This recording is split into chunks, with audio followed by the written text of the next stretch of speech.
Hello, what is up guys? Evil Duo here today, back with another Black Desert video. Today's video we're going to be taking a look at the most recent patch that went live in Black Desert on January 26th of 2022.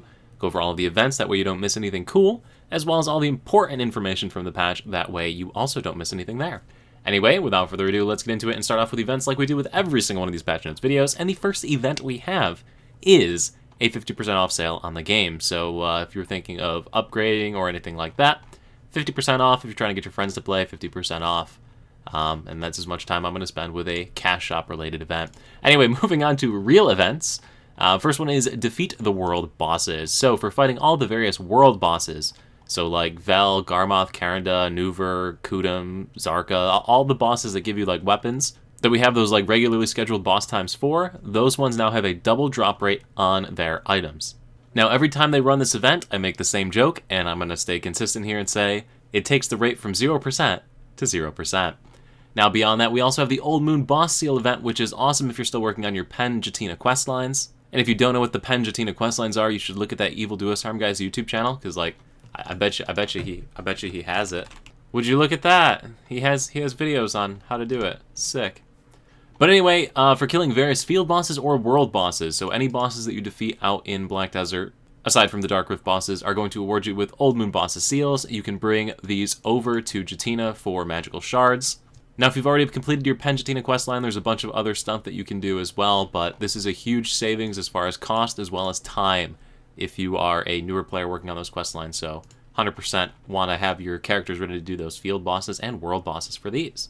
The second event is the Pouch of Bountiful Fortune, and the Pouch of Bountiful Fortune is obtained from doing pretty much anything in the game, so grinding mobs, grinding plants, or grinding fish. You can't get it from water scooping, is basically it. Water scooping, or from digging with a shovel or milking cows. But pretty much any other activity that you do is going to provide you with these pouches. These can be exchanged with Creo for 1 for a hard black crystal shard, 2 gives you a whole bunch of different things. Most valuable on this on the NA market anyway is the sharp black crystal shards. But also Kaffir stones and meme fragments are very, very useful as well. And then there's the horse upgrade material stuff if you're going for that. And if you give them 3, you can get the tier 2 horse upgrade materials. So nice event. You can get these while AFK fishing, so this is usually how a lot of people end up picking these up. The final event is the Treasure Hunter's Serenade. So for logging into the game, there will be a prize waiting for you in the Y key. So if you press the Y key on the keyboard, you're going to get this thing right here from January 26th through February 9th. If you take this item to the treasure location just above Velia, so if you're looking like at the in-game map, over here, Velia at the northern regions of the map, over in this region right here. So anyway, when you get to the area, if you go ahead and pop open this Treasure Hunter Serenade, it is going to spawn a treasure chest. The treasure chest is going to spawn a Faro Goblins. It's going to come in 5 waves. First wave will have 3 goblins, second wave will have 3, third wave will have 3, fourth wave will have 3 goblins, the 5th wave will have 5 goblins you need to kill for a total of 17 goblins that you need to defeat. Each one will last for 30 seconds, so you have to kill them within 30 seconds of spawning, which is a bit of a challenge, but hey. If you successfully complete killing all 17 of them, you're going to get 17 treasure chests from the 17 goblins you killed, plus 1 big bonus treasure chest in the middle. These treasure chests have some pretty basic stuff. Cronstones, Kaffirs, meme frags, hard black shards, sharps, blackstones, blackstone armors, forest furies if you have a chance on the big one. The smaller chests also have pretty much the same items sans the forest fury. So fun little bonus event to do when you are next in Velia. Hopefully if my cough goes away and I stream this weekend, I will do it on the live stream over on Twitch, so make sure to check me on my Twitch live stream on the weekends. Anyway, that's it for events, so let's move on into the actual patch notes themselves, and the first thing is that there is a new guild-based server. Your guild master needs to select a master server for your guild. Under the guild menu, they will have the option right here to pick a guild-based server. I need to poll my guild and see which one they want to do, just so that we're all in line and nobody gets mad at me for picking the wrong server. But basically how this works is that all of the servers have been either renamed or moved into new different groupings here. If you want to swap between one of the servers within a group, you can with no timer cooldown, so you can swap channels freely through these servers. But yeah, that's the major advantage of being into one of these. It will go ahead and reduce that cooldown. Next thing we have is the Crypt of Resting Thoughts rework. I've never grinded here. You definitely don't want to get information about this place for me, but what I can tell you is that there's the Deboreka belt that now drops from this, so the Deboreka belt is a new high-tiered belt that you can pick up. But yeah, that's pretty much all I'm going to say there. It's basically your new best-in-slot belt accessory. The next thing that we have here are changes to all the classes that they just finished reworking, so I guess the beta test period that we were partaking in here must have expired or something, so they're ready to make more changes. I don't know how it works.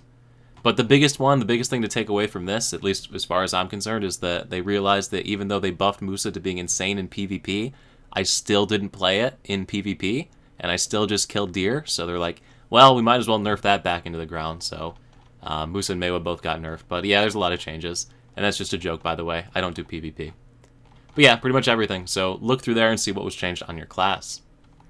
Next big change that affects a lot of people is the Black Spirits Adventure. I have always said that once you hit that like 50 roll point, never continue to roll your dice. Like even if you look at my Black Spirits Adventure, I'm sitting on 204 dice right now. That's because they randomly reset this back to the start at one point, and I had missed out on a ton of different rewards, and I was pissed. But now instead of resetting it, they just added more stuff later on. So once you go above the 100 threshold, there are new prizes to get. And the prizes reset every 10. So basically, for doing 10, you get a prize, 20, 30, 40, 50, and then it resets back to 10, 20, 30, 40, 50. So there's no reason to hold on to your dice anymore. All that worrying that Levi had done was useless. And these boxes have some pretty nice rewards in them too. Cappers bundles, meme fragment bundles, and you get to pick from them. So I'll also be rolling all my dice this weekend in my live stream, assuming that I stop coughing. Next up, we have some changes to Prani Cave and the Upper Sakraya grind zones. So we have different EXP increases for the Prati zones, so skill EXP increases, as well as some drop rate buffs from different items in there. And the final major change that a lot of people are going to think is awesome is the change to the UI that allows you to see the items that you are picking up when you're out grinding. So this can be enabled by pressing the escape key on the keyboard, hitting the edit UI function in the top corner, and you will now see an item drop log. You can place this wherever you want on your screen, or if you could care less about it, you can also hide it. So that's entirely up to you, and you can save your presets using the different controls up here. If you need information on how to use this, I have a video. It's pretty straightforward though. Drag, drop, put wherever you want, wherever you want. But yeah, nifty little feature for you when you are out grinding, and otherwise that is pretty much it as far as major changes go. So, a lot of cool stuff in this patch. Couple events you want to take notice of, and otherwise, yeah, that's pretty much it. So guys, if this video is going to help you, do let me know in the comment section below. Also, once again, thank you so much for watching. I look forward to seeing you the next live stream over on Twitch, next YouTube video, or wherever I happen to see you. Peace.